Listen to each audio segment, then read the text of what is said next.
गरीब, पिछड़ा, दलित सभी समाज के हर वर्ग के लिए लड़ाई लड़ेंगे। और आपको तो आपने देखा कि मेरी लड़ाई जो है दिल्ली के सरकार से आरक्षण की लड़ाई है, जिसके लिए मैंने सब चीज को त्याग दिया। मंत्रिमंडल हमारे छीन लिए गए, हमारे विधायक ले लिया गया, और फिर अभी कुछ किस मुंह से वो लोग हमको बुला रहे हैं।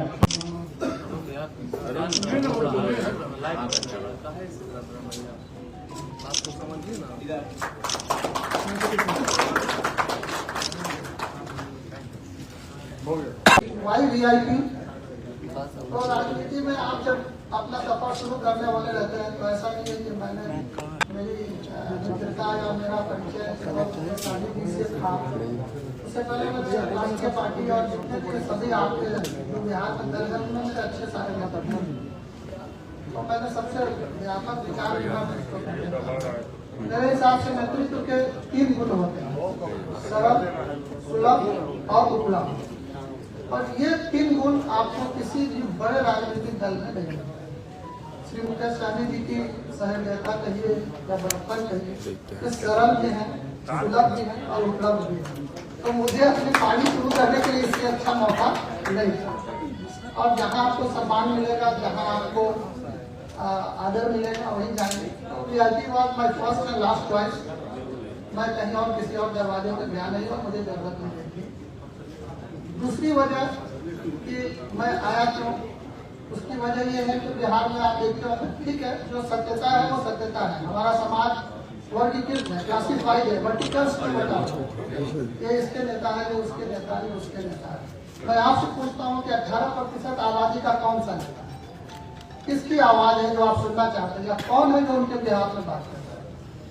तो मैं करना चाहता हूँ उनके बिहार में बात।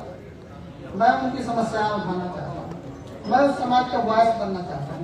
और जिस तरह से श्री मुकेश सहनी जी अपने निषाद समाज के लिए आवाज बन रहे हैं और चाहते हैं कि निषाद समाज उसी सम्मान और उसी ऊंचाई के साथ जीवन व्यतीत करे, तो मैं भी चाहता हूँ कि जो समाज हमारा जो एक स्ट्रॉन्ग 18% आबादी का हिस्सा है वो मुख्य धारा से छूट न जाए, उसकी आवाज भी हर वो फोरम में उठाई जाए और हर जगह की जाए और हर जगह उनको उचित प्रतिनिधित्व दिलाया जाए जहाँ उनका हक होता है।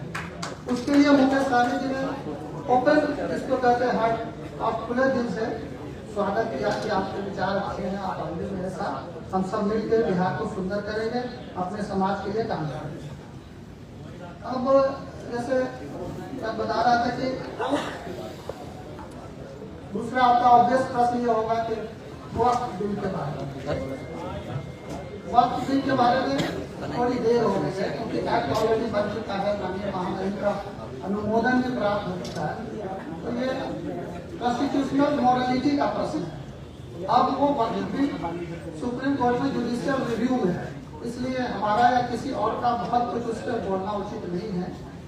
और जो संगठन है, जो मुस्लिमों के ऑर्गेनाइजेशन हैं, वो वहाँ रिप्रेजेंट कर रहे हैं, अच्छे अच्छे अधिवक्ता लगे हैं। तो आर्टिकल 25 और 26 से जो सरकार ने जो जिसको कहते हैं, जो भी उसके आर्टिकल की इथोस को जो है उसके वायलेट करके और जैसे भी एक्ट लाया हो, अब सुप्रीम कोर्ट, माननीय सुप्रीम कोर्ट में हम सबको भरोसा होना चाहिए, वो रिव्यू करेंगे और वो देखेंगे कि यह सस्टेन करता है कि नहीं करता है, और आगे की आगे देखी जाएगी। लेकिन हाँ, ये जरूर है कि मुस्लिम समाज इस एक्ट से और अपने निजी मामला में दखलंदाजी से क्षुब्ध है, और जो संरक्षण आर्टिकल का था उस संरक्षण के ऊपर उनको अविश्वास पैदा हो गया। तीसरी बात कि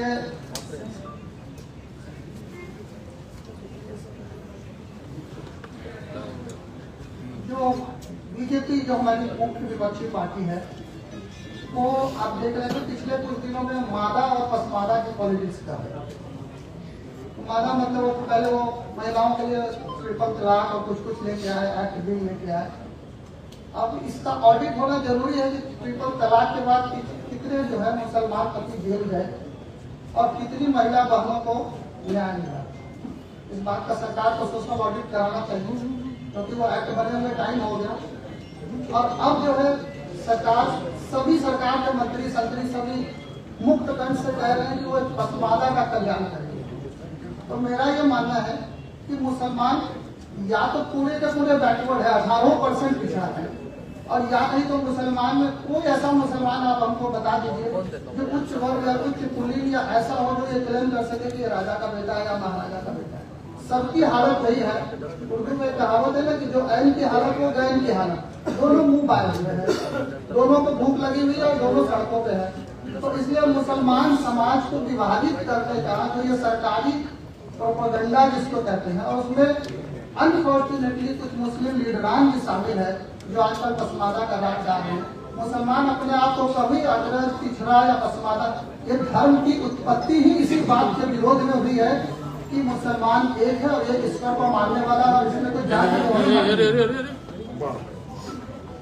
तो इस षड्यंत्र को कि मुसलमानों को बांटा जाए, फिर से मुसलमान अगर जातियों में बट गया तो फिर मुसलमान को वो जो इस्लाम जिसको कहते हैं, इस्लाम का कोई प्रासंगिकता नहीं रह जाएगी। मेरा मुस्लिम संगठनों से खास करके जितने भी हमारे ऑर्गेनाइजेशन हैं, देवबंद हुआ, दारुल उलूम देवबंद हुआ, जमात इस्लाम हुआ, और India Muslim personal law board हुआ, हमारी हिमाचल शरिया हुई, राज्य शरिया हुई, उन सबसे मेरा अनुरोध है कि वो सिर्फ और सिर्फ मौसमी बरसात में वो आके हर बिल और हर एक्ट के खिलाफ बाहर आ जाते हैं। उनको जब भी दीन से लगता है कि ये इनके स्टेटस को डिस्टर्ब किया जा रहा है तो वो सब बाहर आ जाते हैं।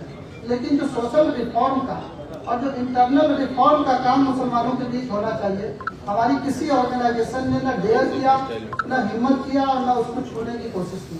मेरा उनसे विनम्र निवेदन है, मेरी मुखलसाना आजिज़ी गुजारिश है इन सब लोगों से, जिन लोगों का हमने नाम लिया है, कि आप मतभेद भुलाइए। मुसलमान के वोट की कीमत सिर्फ और सिर्फ इकट्ठे है।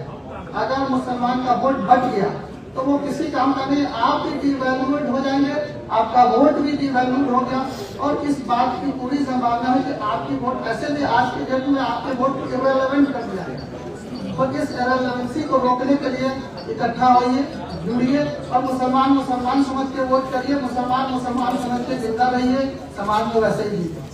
2 महीना पहले हमसे मुलाकात की और उन्होंने अपना इच्छा जाहिर की कि हम समाज में कुछ बदलाव करना चाहते हैं, मैं आपसे जुड़ना चाहता हूं। और मैंने उस समय ही नूरुल हुदा साहब को हमने स्वीकृति दिया कि आप आइए, आपको वेलकम हम लोग करते हैं। और निश्चित तौर पर जो आपका विचार है, गरीब, पिछड़ा, दलित सभी समाज को, लोगों को आगे लेके जाने का ये एक बड़ा प्लेटफॉर्म होगा। यही सोचकर हम भी मुंबई से बिहार आए और बिहार में अपने लोगों को हक अधिकार के लिए लड़ाई लड़ रहे हैं। उसी तरीके से आप भी आइए और हमारे हाथ को मजबूत कीजिए। और फिर इन्होंने हमसे कुछ समय मांगा और एक गवर्नमेंट का एक प्रक्रिया है उन्होंने पूरा किए और अपने इस्तीफा दिए। और उसके बाद अभी जब आ गए बिहार में तो एक समय से हुआ कि आज वीआईपी परिवार में आए हैं, मैं स्वागत करता हूँ।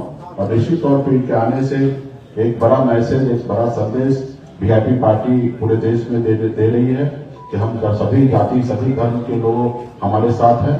अक्सर लोग हमें निषाद समाज से कनेक्ट करते हैं, ये बात सही है कि बिहार में निषाद समाज मजबूती से वीआईपी पार्टी को अपना घर परिवार समझते हैं, लेकिन इसमें अन्य समाज के लोग हैं, हमारे जैसे वीके सिंह जी हैं, ये भी दिल्ली के रिटायर्ड कमिश्नर रहे हैं, हमारे देव ज्योति जी हैं।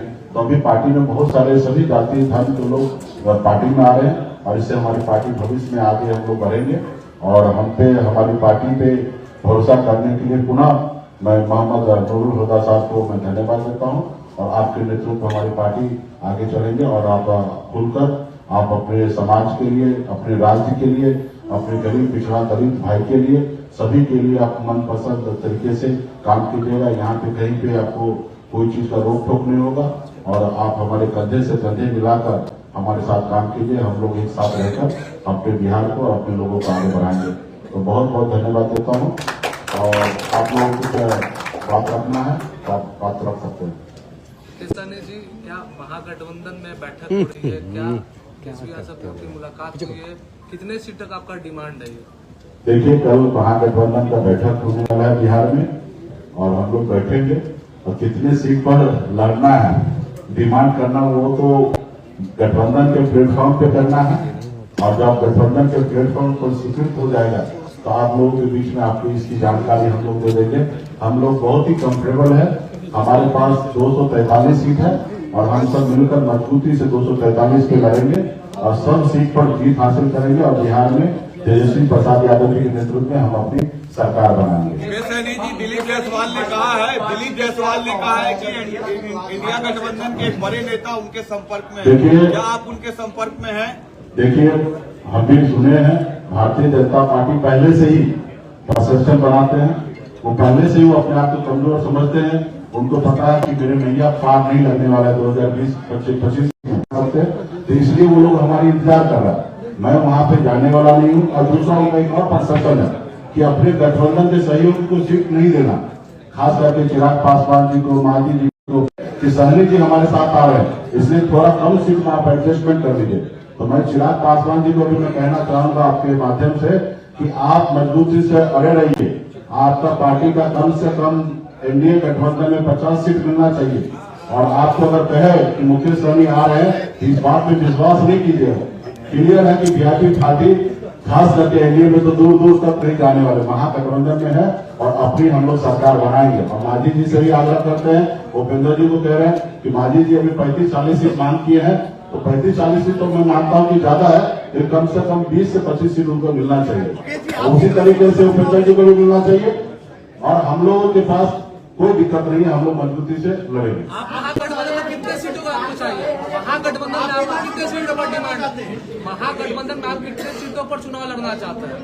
देखिए, महागठबंधन में जितने भी सीट पर लड़ेंगे, हम लोग सब मिलकर बैठकर डिसीजन ले लेंगे और हम कंफर्टेबल रहेंगे।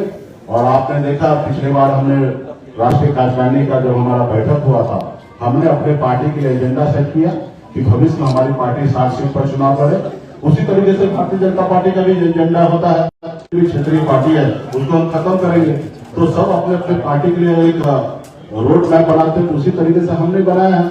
और वो भी उसी लड़ाई लड़ेंगे, गरीब, पिछड़ा, दलित सभी समाज के हर वर्ग के लिए लड़ाई लड़ेंगे। और आपको तो आपने देखा कि मेरी लड़ाई जो है दिल्ली के सरकार से आरक्षण की लड़ाई है, जिसके लिए मैंने सब चीज को त्याग दिया। मंत्रिमंडल हमारे छीन लिए गए, हमारे विधायक ले लिया गया, और फिर अभी किस मुंह से वो लोग हमको बुला रहे हैं, हमको उनपे तरस आ रहा है कि इतना सब चीज करने के बाद भी वो अभी भी मेरे इंतजार कर रहा है। तो ये कहीं ना कहीं उनको दर्शाता है कि राज्य में वो लोग कमजोर है। एक तरफ प्रशांत किशोर जी उनको डैमेज करेंगे, बहुत सारे लोग हैं, जाति धर्म के लोग हैं जो अभी उनको पसंद नहीं कर रहे हैं। 20 साल पुराना सरकार है और नीतीश जी के नेतृत्व में तो निश्चित तौर पे सब लोग परेशान हो चुका है कि अभी क्या युवा सरकार चाहिए, और युवा सरकार हम ही लोग देने वाले हैं।